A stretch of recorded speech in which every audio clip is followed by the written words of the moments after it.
lá, Ruth, capítulo 1, vamos começar a ler. Então, nós vamos ler picado, porque Ruth é muitos capítulos, são só 4, entendeu? Muitos capítulos, e eu quero falar dessa história linda da vida dela. Então, começa assim. Na época dos juízes, houve fome na terra. Um homem de Belém de Judá, com a mulher e os 2 filhos, foi viver por um tempo nas terras de Moabe. O homem chamava-se Elimeleque, sua mulher Noemi e os seus 2 filhos Malom e Quilion. Eram efrateus de Belém de Judá. Chegaram a Moabe e lá ficaram. E morreu Elimeleque. Quem era Elimeleque? O chefe da família, o pai, esposo de Noemi. Continuando, morreu Elimeleque, marido de Noemi, e ela ficou sozinha com seus 2 filhos. Eles se casaram com mulheres moabitas. Uma chamava-se Orfa e a outra mulher Ruth. Depois de terem morado por quase 10 anos em Moabe, morreram também os seus 2 filhos. E Noemi ficou sozinha, sem seus filhos e seu marido. Vamos parar por aqui. Então, o que estava acontecendo? Uma fome terrível estava atacando todos. Então, não tinha mais o que comer, e eles eram lá de Belém de Judá, e eles fugiram da cidade em busca de alimento. Naquela época, nós sabemos que eles viviam do que eles plantavam. Então, se plantasse e desse a colheita, eles iriam colher e se fartar daquilo que eles plantaram. Só que, infelizmente, a seca era tão grande que gerou uma fome imensa na terra, naquele lugar. Então, eles acharam um lugar bom e eles ouviram falar de Moabe e foram para lá, toda a família. Chegando lá, a fome foi tão grande, tão implacável, Elimeleque não resistiu e morreu. E aí os filhos, como a gente viu na história, foram quase 10 anos que eles moraram lá, conheceram as mulheres, casaram-se, e aí aconteceu que os filhos morreram também. E Ruth olhou para um lado, olhou para o outro, falou assim: o que eu estou fazendo aqui? Eu não tenho mais ninguém. Eu estou sozinha numa terra estranha, numa terra onde, no caso, as mulheres não trabalhavam, as mulheres ficavam em casa, os maridos iam fazer a colheita e produzir o alimento e trazia para casa. E ela falou assim: meu Deus, e agora o que eu faço? E aí é que nós vamos ler. Noemi propôs para as suas noras de retornar então para Belém de Judá. E no meio do caminho, nós vamos ler aqui no versículo 11 do 1º capítulo. Disse, porém, Noemi: voltem, minhas filhas, por que viriam comigo? Poderia eu ainda ter filhos que viessem a ser seus maridos? Voltem, minhas filhas, vão, estou velha demais para ter outro marido, e mesmo que eu pensasse que ainda há esperança para mim, ainda que eu casasse essa noite e depois der um filho, iriam vocês esperar até que eles crescessem? Ficariam sem se casar à espera deles? De jeito nenhum, minhas filhas. Para mim é mais amargo do que para vocês, pois a mão do Senhor voltou-se contra mim. Elas então começaram a chorar alto novamente. Significa que elas já estavam chorando há dias, gente. Pensa essas 3 mulheres juntas chorando. Que desespero, misericórdia. Depois, Orfa, uma das noras, deu um beijo de despedida em sua sogra, mas Ruth ficou com ela. Vamos parar por aqui. Então, o que aconteceu? Ruth fez a proposta, Orfa não resistiu, falou: o que eu vou fazer em Belém de Judá? Se para ela estava se sentindo estranha aqui em Moabe com o meu povo, eu vou me sentir estranha lá em Belém com o povo dela. Eu não tenho mais nada a ver com essa senhora, o meu marido já faleceu, estou viúva, eu vou voltar para a minha terra e vou casar com outro homem. O que eu vou acompanhar ela? E era o que Noemi estava falando. Gente, por mais que Noemi se casasse imediatamente, tivesse um filho, quantos anos de diferença ia ter a nora para o filho dela? Era muito tempo. Então, eu falo, não. Ela raciocinou, pensou, falou: acho que esse negócio não vai dar certo não, vamos embora. E aí Orfa picou mula. Continuando. No 15, então Noemi aconselhou para Ruth: veja sua concunhada, está voltando para o seu povo, para o seu Deus, volte lá com ela. Ruth, porém, respondeu: não insistas comigo, que te deixe e que não mais te acompanhe. Aonde fores, irei. Aonde estiveres, ficarei. O teu povo será o meu povo, e o teu Deus será o meu Deus. Aonde morreres, morrerei, e ali serei sepultada. Que o Senhor me castigue com todo rigor, se outra coisa que não a morte me separe de ti. Então, quando Noemi, continuando a história, eu vou falar do meu jeito, quando Noemi viu que não tinha jeito de discutir com Ruth, a situação já estava difícil, a dor já era gigantesca, não tinha mais jeito, Noemi falou assim: então beleza, então vamos comigo, vamos embora, chegando lá a gente vê o que acontece. E gente, na boa, para quem está saindo de um povo lá distante e voltando, você acha que mulher ia conseguir carregar uma mudança? Não. Infelizmente elas voltaram com o que tinha em mãos, a roupa do corpo, e olhe lá. Isso se não voltaram como mendigas, coitada. Quanto tempo elas ficaram andando sozinhas, que naquela época era assim, nessa viagem, triste, querendo ou não solitárias, duas mulheres sozinhas, chorando, devia estar com a cara cheia de terra, de tanto pó, e batia pelos ventos que batiam, lá nessa caminhada toda, deviam estar imundas, fedidas, coitadas. Chegaram como indigente em Belém de Judá. Chegaram arrasadas, sem nada, sem o que esperar. E Ruth decidiu seguir com a sogra dessa maneira. E ela decidiu crer num Deus de sobrenatural, como Noemi cria. E aí, no versículo 1 do capítulo 2, a gente vê que Noemi tinha um parente, por parte do marido dela, Elimeleque, e era um homem muito rico e influente, e pertencia ao clã de Elimeleque, e ele se chamava Boaz.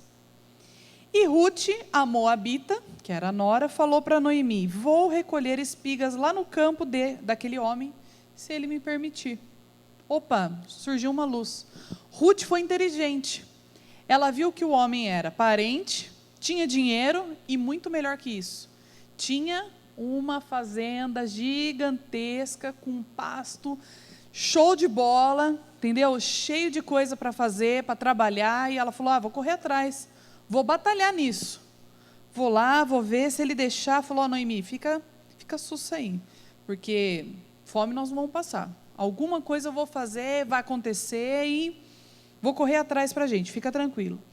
E Noemi falou: vai sim, minha filha, vai lá, vê o que você consegue, tenta pegar isso e vê o que Boaz te diz. E aí, chegando lá, Boaz olhou para ela, viu que ela estava, ali colhendo, e no versículo 6 ele perguntou ao capataz, que era o gerente geral lá da fazenda, falou assim: cara, o que aquela mulher moabita está fazendo aqui? E aí ele respondeu para ele, é uma moabita que veio de Moabe com a Noemi. Ela me pediu para deixar recolher as juntas de espiga entre os feixes após os ceifeiros. E ela chegou cedo e está de pé até agora, só se sentou um pouquinho no abrigo. O que significa? Os caras faziam as colheitas lá, e o que ia caindo no chão, a Ruth ia passando atrás e pegando. Olha que inteligente. Ela não foi lá direto, lá na plantação do cara, mexer nas coisas dele. Não. Conforme os caras que iam colhendo as coisas pelo caminho ia caindo, ela ia pegando aquelas espiguinhas. Ia pegando, ia juntando, e ela falou: vamos ver até o final do dia quanto que dá para juntar e fazer um bem bolado para mim e para Noemi. E aí, no versículo 8 do capítulo 2, Boaz disse a Ruth: ouça bem, minha filha, não vá colher em outra lavoura, nem se afaste daqui. Fique com as minhas servas. Preste atenção aonde os homens estão ceifando e vá atrás das moças que vão colher. Darei ordem aos rapazes para que não toquem em você. Quando tiver sede, beba a água dos potes, ou Não, beba água dos potes que os rapazes encheram. E ela se inclinou, prostrada, rosto em terra, e exclamou: porque achei favor a seus olhos, ao ponto de o Senhor se importar comigo, que sou uma estrangeira? E Boaz respondeu essa pergunta dela: contaram-me tudo o que você tem feito pela sua sogra. E depois que você perdeu seu marido, como deixou seu pai, sua mãe, sua terra natal para viver com o povo que você não conhece bem, quero que o Senhor lhe retribua o que você tem feito, que seja ricamente recompensada pelo Senhor, o Deus de Israel, sobre cujas asas você veio buscar refúgio. E ela disse a Boaz: continue eu a ser bem acolhida, meu senhor. O Senhor me deu ânimo e encorajou a sua serva. Eu sequer sou uma de suas servas. E aí, na hora da refeição, ela parou lá para tomar água, comer um pouquinho e tal. Boaz foi lá e falou para ela assim: vem cá, pega um pedaço de pão e molhe-o no vinagre. E aí o que aconteceu? Começou uma conversinha das boas entre eles. Já viu homem e mulher conversar? Para falar do Corinthians e do São Paulo. Já viram eu e o Daniel conversando? É uma delícia, porque o Corinthians está em primeiro colocado, sabe? Lá na tabela, está lindão, ó, top, show de bola. E os franguinhos do pato, do ganso, do marreco, estão nadando na lagoa e não saem de lá, entendeu? É assim que conversa uma mulher. Conversa das boas. E eles começaram a trocar um negocinho aqui, um negocinho ali. E Noemi foi ali só ajudando Ruth e ensinando-a como ela deveria fazer para se achegar cada vez mais perto de Boaz. E aí, um certo dia, no capítulo 3, Noemi, sua sogra, lá no primeiro capítulo, diz assim: minha filha, tenho que procurar um lar seguro para a sua felicidade. Boaz, senhor das servas com quem você esteve, é nosso parente próximo. E essa noite estará limpando a cevada na eira. Lave-se, perfume-se, vista sua melhor roupa e vai lá. Não deixe que ele perceba você até que tenha comido e bebido. Quando ele for dormir, note bem o lugar que ele se deitar.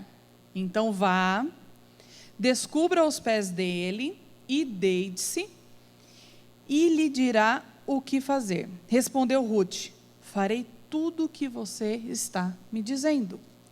Então ela desceu lá na eira, bonitona, fez uma escova no cabelo, passou maquiagem, passou o melhor perfume, colocou a roupinha, deu um trato, passou um reboque na cara, né, como dizem, e foi. Fez exatamente o que Noemi falou para ela. E então, no meio da noite, o homem acordou de repente. No versículo 8 do capítulo 3, quem está acompanhando aí. E ele se virou assustado ao ver a mulher deitada a seus pés. 9. Quem é você? Perguntou ele. Sou sua serva Ruth, disse ela. Estenda a sua capa sobre a sua serva, pois o Senhor é resgatador. Boaz lhe respondeu: o Senhor a abençoe, minha filha. Este seu gesto de bondade é ainda maior do que o primeiro, pois você poderia ter ido atrás dos mais jovens, ricos ou pobres. Agora, minha filha, não tenha medo, farei por você tudo o que me pedir. Todos os meus concidadãos, sabem que você é uma mulher virtuosa. É verdade que sou resgatador, mas há um outro que é parente mais próximo do que eu. Passe a noite aqui. De manhã veremos, se ele quiser resgatá-la, muito bem, que resgate. Se não quiser, juro pelo nome do Senhor que eu a resgatarei. Deita-se aqui até de manhã. Bem, o que tudo isso quer dizer, vou traduzir para vocês. Tinha uma lei naquela época que, quando o marido falecesse, ela poderia se casar com o cunhado, e então o primeiro filho daquela mulher se tornaria é herdeiro do marido falecido. É estranho, bugou, né? Mas é isso. É tipo assim, Aron, você morreu. Sua mulher vai lá e casa com o Alan. E o primeiro filho do Alan seria seu herdeiro, e não do Alan, para honrar a sua memória. Agora todo mundo entendeu? É complicadinho, mas era assim. Só que nesse caso, como é que Ruth ia casar com o cunhado se o bendito faleceu também? Os dois morreram. Ruth, Noemi, não tinha mais filhos. E foi isso que Noemi ficou desesperada. Gente, acabou, não tenho mais família, não tenho mais herdeiro, eu não vou ter neto, eu não vou ter gerações. Gente, eu não tenho mais o que fazer. E Ruth falou, não, não, não. Seu povo vai ser meu povo, seu Deus vai ser meu Deus, eu vou com você onde for. E aí, chegando lá, tinha esse parente por parte do chefe da família lá, Elimeleque. O Boaz, só que Boaz está falando aqui para Ruth, espera aí, eu sou seu resgatador, que seria esse homem que faria jus à memória do marido falecido dela. Só que ele falou, peraí, tem um parente mais próximo. Eu sou próximo, mas tem um outro que é mais próximo ainda. Espera aí, que a gente precisa ir lá, ver se ele vai ser o seu resgatador. Se ele não quiser, já estou falando em nome do Senhor aqui, que você vai ser a minha mulher. E eu farei jus à sua bondade para comigo. E aí, eu com certeza... Gente, acho que naquela noite Noemi e Ruth viraram a madrugada em vigília, em oração, foram no monte, buscaram o Senhor e falaram, Senhor... Boaz é o homem, que esse outro aí não queira resgatar nada. E aí no capítulo 4, então, começa até o título, né? O resgate de Noemi e Ruth. Então começa a virar a história de Ruth. E o que aconteceu? Quem sabe? Quem já leu sabe, né? Boaz foi o resgatador de Ruth. Boaz casou-se com Ruth. E eu vou ler com vocês, então, lá no final do capítulo 4, no versículo 13 em diante. Diz assim, Boaz casou-se com Ruth, e ela se tornou sua mulher. Boaz a possuiu, e o Senhor lhe concedeu que ela engravidasse, e desse à luz a um filho. As mulheres disseram a Noemi, quem são essas mulheres? Toda a cidade, eram as mulheres da cidade. Foram até Noemi e falaram para ela assim, gravem essa frase porque é a parte mais linda desse texto.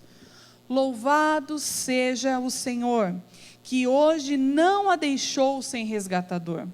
Que o seu nome seja celebrado em Israel. O menino lhe dará nova vida e sustentará na velhice, pois é filho da sua nora que a ama e que é melhor do que 7 filhos. Noemi pôs o menino no colo e passou a cuidar dele. As mulheres da vizinhança celebraram o seu nome e disseram, Noemi tem um filho. E lhe deram o nome de Obed. Este foi o pai de Jessé, que foi pai de Davi. Olha que lindo. Deus tem falado comigo essa semana, né, semanas e semanas, sobre esse texto de Ruth, porque me faz lembrar da minha história. Quem me conhece um pouquinho sabe da minha história. E aqui, quando a gente olha para a história de Ruth e Noemi voltando, né, sem lenço, sem documento, sem caminho, sem beira, sem eira, sem o que vocês quiserem, sem uma casinha de sapê para morar, sem nada. Caiu. Totalmente desgraçadas, totalmente sem esperança, sem vida, sem nada.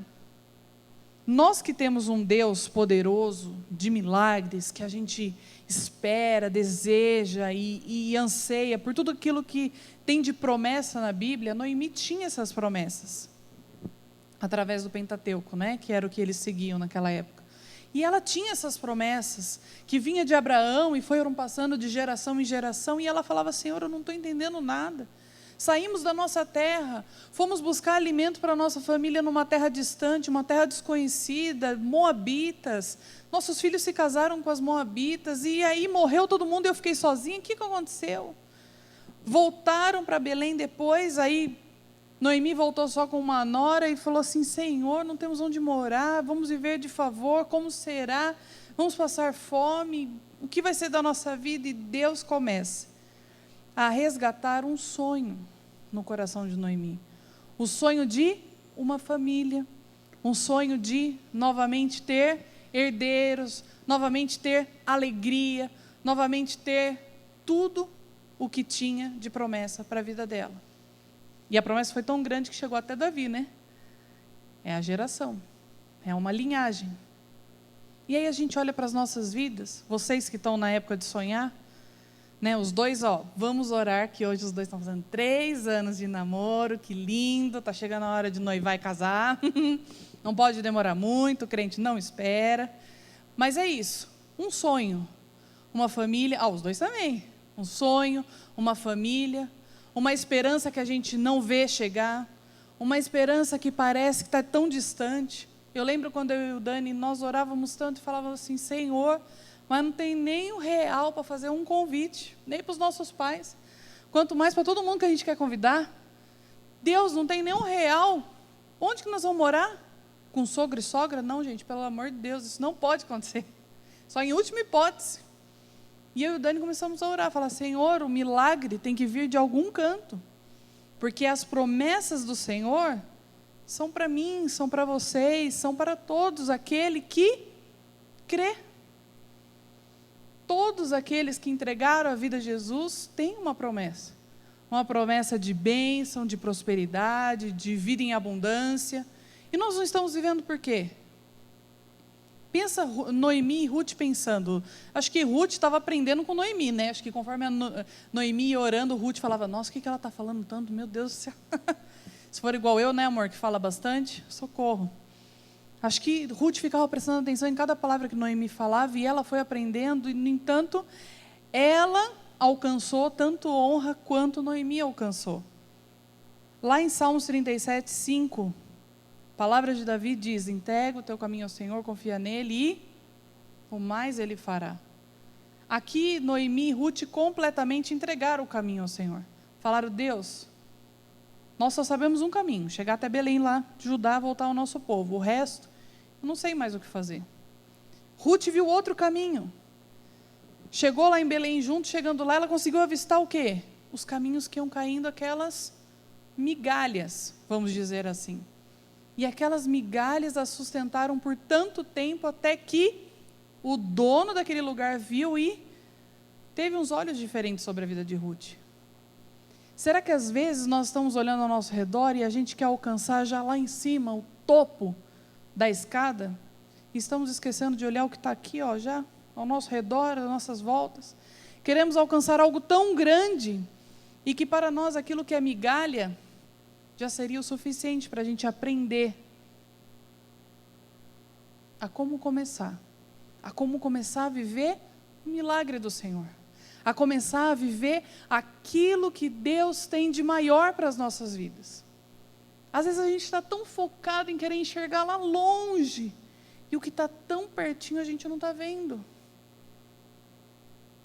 Deus tem me falado nesses últimos tempos, começa a olhar o simples, começa a olhar o que está já aqui, para você parece migalha, mas é um milagre que eu estou enviando para você.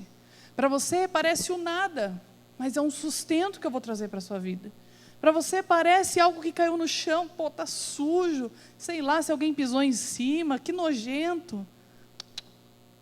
É o Deus ensinando para você que coisas grandes estão por vir. Coisas ainda maiores vão acontecer na sua vida, na sua casa, nos seus sonhos, naquilo que você espera. Hoje, conversando com a Regina e o Lázaro, fui lá de manhã na casa deles, né, meus pais dois, e a gente estava falando do Júnior, que foi fazer o Enem hoje, e ele quer muito, ele está louco, desesperado em alcançar a Casper. E todo mundo sabe que uma faculdade Casper, né, Casper Libero, é caríssimo. Não é coisa barata. Se eu acho já a PUC aqui um absurdo, a Unip um absurdo, pensa a Casper um absurdo. Aí ele estava falando de uma outra faculdade que é muito reconhecida na área de jornalismo, né, que é o que ele quer fazer, que é o dobro do valor. E eu falo, Jesus, Vitória, né? Lá acho que é 1.800, no outro lugar é 3.200, 3,5 o valor. E quase o valor de medicina. A medicina está 5 pau, gente. Só Jesus na causa. É muita oração, joelho no chão. Faculdade de engenharia também, muito caro. E eu falo, meu Deus, está difícil até para estudar nesse país. Está difícil trabalhar, está difícil estudar, está difícil tudo. Tudo está difícil. Mas se nós não começarmos a olhar as coisinhas que Deus está colocando na nossa vida de oportunidade, que estão aqui perto e aparecendo, e às vezes a gente está nem ligando. Ah, não, vou esperar. Ah, não, vou esperar. Ah, não, vou esperar, vamos morrer de fome. Deus tem me dito, abra os olhos. Comece a enxergar o pouquinho que está do lado. Comece a enxergar o que está já à beira do caminho. Eu já abri um caminho para você. Já tem um caminho que você está andando. Comece a observar melhor nesse caminho. O quanto você espera de Deus? É isso que eu quero falar com vocês essa noite. O quanto vocês esperam de Deus? Qual o milagre que vocês querem alcançar? O que você tem sido de referência para quem está do seu lado? O que as pessoas têm visto em você, que para elas pode ser uma migalha, que elas vão alcançar de Jesus, para chegar um dia e vir à igreja junto com você? É uma plantação a nossa vida. E a nossa plantação vai sendo migalhas, como Ruth alcançou de pouquinho, para outros. O pouquinho que sai de nós, que vai caindo na nossa volta, é o que as pessoas à nossa volta vão colhendo. E nós, quem nós estamos acompanhando, é o que nós vamos colhendo à nossa volta. Quem você tem acompanhado para estar colhendo esses milagres? Quem você tem deixado colher os milagres que caem de você para eles? Dá para me entender? Pense que você é uma espiga. Sou uma espigona, gorda. Robusta. E aí vai caindo uns pedacinhos de mim. Quem está à minha volta vai colhendo. E quem eu estou seguindo e estou colhendo em volta? É isso que eu quero que você pense nessa noite. O mundo está perdido, a economia está uma desgraça, Deus está até com os olhos tapados, coitado. Quer nem olhar para Dilma. Mentira. Deus está pronto a derramar milagres sobre a sua vida, para alcançarmos num tempo difícil, num tempo de fome, num tempo que até o nosso suor de trabalho está cansativo e parece que não produz nada. Mas Deus vai fazer você encontrar esse caminho repleto de migalhinhas no chão, que vai ser o sustento, o milagre, a provisão do Senhor, para alcançar um lugar de honra, um lugar que trará uma linhagem sobre você, sobre a sua vida, de bênçãos. Amém? Vocês creem nisso? Feche seus olhos nesse momento. Vamos orar. Pai, nós queremos colocar as nossas vidas mais uma vez no Teu altar, em Tua presença. Senhor, estamos num momento difícil, Pai, aonde todos os povos ouvem falar, perdendo pontos, dólar subindo, o emprego sumindo junto, número de desemprego, a gente vê a televisão anunciar, Senhor, passando de mais de 1 milhão de vagas que foram fechadas. Deus, o desespero bate a porta, famílias perdendo, Senhor, o sustento da casa. Mas, Pai, nós confiamos em Ti, a nossa esperança está em Ti. Nós queremos dizer como Ruth, Pai, seja o nosso Deus, seja a nossa promessa, seja a nossa vida, seja tudo em nós. Nós queremos colher, Pai, aquilo que o Senhor tem de melhor para as nossas vidas. Pai, em nome de Jesus, nessa noite, nós queremos alcançar a honra do Senhor através do pouco que está à nossa volta. Através, Senhor, do pouco que no nosso caminho nós temos encontrado. Pai, que nós possamos ser referenciais aos que estão às nossas voltas, para o desespero, para o consolo, para o ânimo. Deus, em nome de Jesus, que nós possamos encontrar também nos nossos referenciais, Senhor, o ânimo, o milagre, a oração, a bênção do Senhor sobre as nossas vidas. Em nome de Jesus, Pai, que nós tenhamos uma semana de vitória, que possamos enxergar neste caminho a nossa colheita, Pai. A colheita dos nossos milagres, a colheita dos nossos sonhos. Em nome de Jesus, Senhor, vem agir em nossas vidas. Nós nos colocamos diante do Senhor e entregamos as nossas vidas a Ti nessa noite, crendo que grandes coisas o Senhor ainda fará em nossas vidas, nos nossos trabalhos, nos nossos sonhos, em tudo aquilo que a gente tem de perspectiva de vida. Em nome de Jesus, eu quero colocar cada sonho de cada jovem e adolescente que está aqui nesta noite, Pai, que ainda estão decidindo que faculdade vão fazer, os jovens que estão aqui, Senhor, querendo casar, Pai, em nome de Jesus, envia o milagre, envia o escape do Senhor, Pai, em nome de Jesus, nós não sabemos como, mas cremos que o Senhor enviará dos céus a vitória, o milagre, o caminho a seguir, e nós crendo nisso, oramos com fé em nome de Jesus. Amém. Amém?